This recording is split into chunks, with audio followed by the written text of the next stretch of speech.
So my older brother, 33, has been married to his wife, Molly, 32, for 5 years. They have a 2-year-old daughter together. Recently, I found out my brother had been cheating on Molly with a friend of mine. My friend confessed to me because she couldn't handle the guilt anymore. Once I had all the proof, I cut her off immediately. There were hundreds of screenshots showing that the affair had been going on for almost a year since they met at my birthday party last year.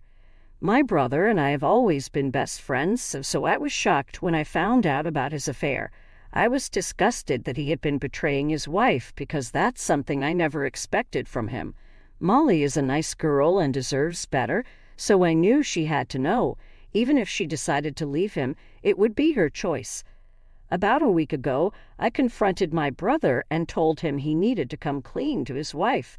I invited him over to my house and let him know I had all the proof. At first, he denied it, but I showed him the screenshots, so he couldn't deny it any longer. He started sobbing uncontrollably, saying it began as harmless flirting, but quickly escalated. I was disgusted and told him he had to tell Molly the truth. He begged me not to make him do it, saying it would ruin his life, but I told him he should have thought about that before the affair. I made it clear that if he didn't tell her, I would. A few days passed, and my brother and Molly were still acting normally online, so I knew he hadn't told her. I decided to talk to Molly myself. When I called her, she mentioned they were about to go on a beach trip for their anniversary. She was so happy, and I couldn't take it anymore, so I told her the truth and sent her the screenshots. She was thankful and hung up. Later that day, my brother called, panicking because Molly had left with their daughter and wasn't responding to his calls. He asked if I had told her, and I admitted I had. He started shouting and accusing me of ruining his marriage. I couldn't handle it, so I disconnected the call and blocked him. Then yesterday, I found out he had been served with divorce papers. Molly was also filing for full custody of their daughter, demanding alimony, the house, and most of their assets. It was a crazy list of demands, but honestly, my brother deserves it. He cheated on her for a year, and it probably would have continued if my friend hadn't come clean. He's been texting me relentlessly from different numbers, blaming me and demanding I fix it. He says I'm the reason he might lose his daughter. I've been ignoring him, but it's getting harder because now our parents are involved. They believe I overstepped by telling Molly about the affair, thinking it wasn't my place. They even accused me of ruining 3 lives, my brother's, Molly's, and their daughter's. My parents said Molly loved my brother more than he loved her, and if he had confessed, they might have worked things out. They believe their daughter would have benefited from her parents staying together. They feel if my brother had told Molly himself, the outcome could have been different. So, in their eyes, I am partially to blame for the divorce. I don't agree. I gave my brother a chance to tell Molly the truth, but he didn't. I never promised to keep his secret, and I made it clear that if he didn't come clean, I would.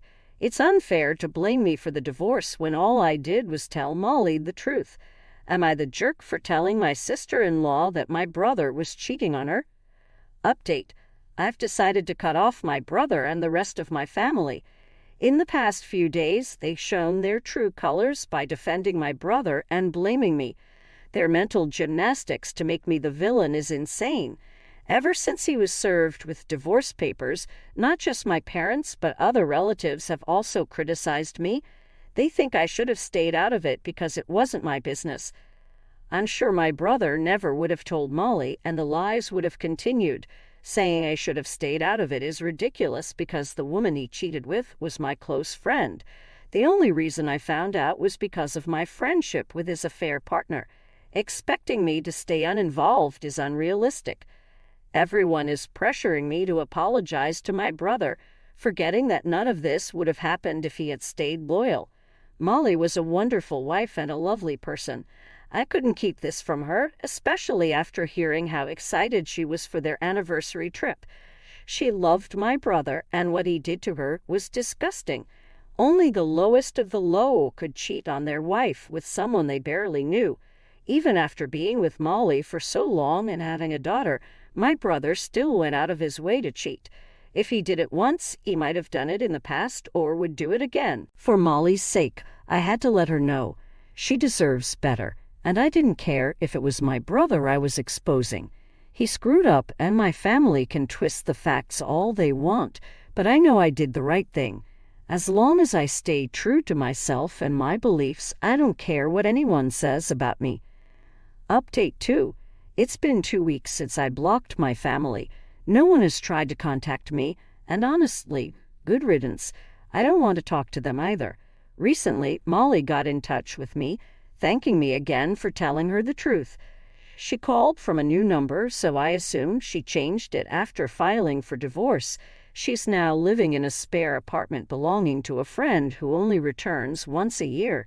My brother doesn't know the address, so she's not worried about him finding her. He had tried contacting her on her old number, but she can respond. Molly told me she had suspected he wasn't being truthful for months, but thought she was paranoid. The day I told her about the affair and sent the screenshots, she decided to leave him immediately. She packed her things and left within an hour, not crying until she was out of the house. I felt terrible hearing this and apologized for my brother's actions. She told me I had nothing to apologize for and that I did the right thing by telling her the truth. She said I was the only decent person in my family since everyone else wanted her to reconsider and go back to my brother. My parents texted her, suggesting she stay with my brother for their daughter's sake.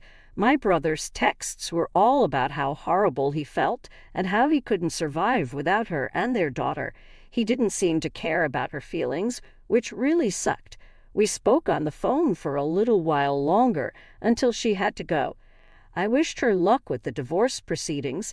It was a nice conversation, and I felt better knowing Molly and my niece were doing all right. I needed reassurance that I did the right thing, and Molly provided that. Update 3.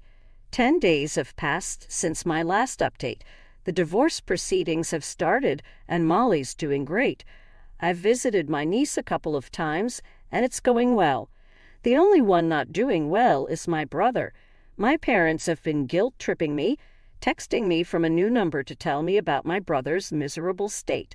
Apparently, he's been drinking himself to sleep, losing weight, and has dark circles from lack of sleep. They even sent photos to prove it. I feel bad for him, but I don't understand what this has to do with me. The divorce has started, and there's no turning back. He should be focusing on not losing everything instead of trying to gain my sympathy. My parents keep texting, and I'm curious about where this will lead. If they don't get to the point soon, I'll have to ask them myself. I'm tired just thinking about the conversation, but I want to know in case it's something helpful for Molly. I know some might think I have no loyalty to my family, but my brother wasn't loyal to his family either. 3 days after the last update, I finally responded to my parents. I asked them what they wanted me to do since I couldn't stop the divorce. They wanted me to talk to Molly and convince her to change her demands. If my brother agreed to her terms, he would lose everything he had worked for, including their house and both cars. She was also asking for a lot of money in the divorce settlement and alimony. They wanted me to tell her it was a bad idea and that she would ruin my brother's life if she went through with this. They knew my brother didn't stand a chance against Molly's top-notch lawyer, so they wanted me to manipulate her into letting go of some demands. They said since I was the reason their marriage fell apart, this was the least I could do for my brother and family. They believed I owed them this and thought it would convince me to side with them. I was surprised they didn't mention custody of my niece, so I asked. They admitted my brother wasn't fighting for custody. He just wanted visiting rights and to keep his assets. He thought Molly was better suited to raising their daughter and was okay with paying child support. I was astounded by his selfishness, but relieved he wasn't fighting for custody. He was more interested in his money and assets than being a father. I listened to my parents and then blocked their number. I recorded the conversation and sent it to Molly, hoping it would help her. She hasn't replied yet, but I hope she reconsiders giving him visitation rights. He doesn't deserve it after being a terrible father and husband. Update 5. Molly heard the recording and was very upset. She called me a few hours ago, thankful for the recording, and said she would ensure he doesn't get visiting rights. I could tell she had been crying, and I wanted to console her, but I didn't know how. She had been cheated on by the man she spent so many years with and now found out he didn't care about his own daughter. I can't imagine how she finds the strength to face him during mediation without feeling the urge to smack him.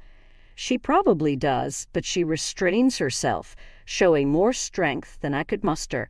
I can't understand how my parents still support him after everything and even have the nerve to tell me what to do. That last phone call confirmed I did the right thing by blocking them. They're disgusting people, and I want nothing to do with this family anymore. If I could, I would change my last name to avoid any association with them. My brother is the worst of them all, and I hope Molly gets everything she deserves and makes him pay. Update 6. It's been a few months since the last update. My parents and I haven't spoken, and I haven't seen my brother, so it's been great. They probably realized I sold them out after the phone call reached Molly and decided not to talk to me anymore, but it was too late. Molly got everything she asked for and moved back into her old house with their daughter, while my brother is living with our parents. He has to give up more than half his income for alimony and child support, and I couldn't be happier about it. He deserves this, and I feel vindicated. Molly and I are still in touch, and I visit her and my niece a couple of times a month. She even bought me a professional camera from the settlement money as a thank you for all the help. It was a nice gesture, and she now calls me the better sibling, which is funny but also sad because we both lost someone we loved because of his actions. It's fine, though. We'll get over it.